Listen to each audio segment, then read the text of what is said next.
I'll show you my Quran. Come to my mosque, I'll show you my Quran. That's always the most obvious answer. And even most of our Qur'an might even be books which are published where? Maybe published in Saudi Arabia. But on the second level, someone might take it a step further and say, well, I've seen that you've got certain narrations that indicate that you may believe that the order of the Quran may be different. You may believe, for example, that there's verses which are different. And so one of the best replies is to always show this work. Always. Because this work is, of course, by a very renowned Sunni scholar. But what he does is that he highlights in this work, volume 1 and volume 2, you can find it online in English, that you know what, the question actually has to be asked of the Sunni world about their narration concerning the Quran. We know very well that Quranic sciences is not the easiest science to study. There are many Muslims, if you ask them, what's your holy book? They'll say to you, the Quran. If you ask them, have you studied Quranic sciences? They'll say, what do you mean Quranic sciences?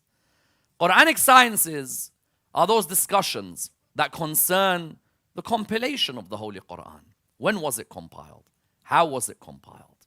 This Quran that we have with us today, who compiled this Quran? Because we know without a doubt it's called the Uthmani Codex. And it was compiled in the time of Uthman bin Affan. That there is absolutely no dispute about.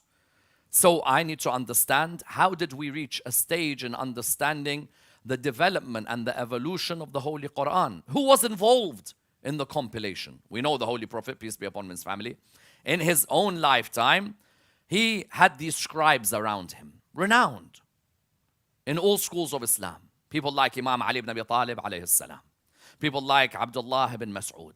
People like Zayd bin Thabit. People like Ubay bin Ka'ab. These people would be around the Prophet, peace be upon his family, and they would have different levels of understanding of the Holy Quran. Suyuti himself goes towards the direction that there were 12 at the time of the Prophet who had memorized the Holy Quran.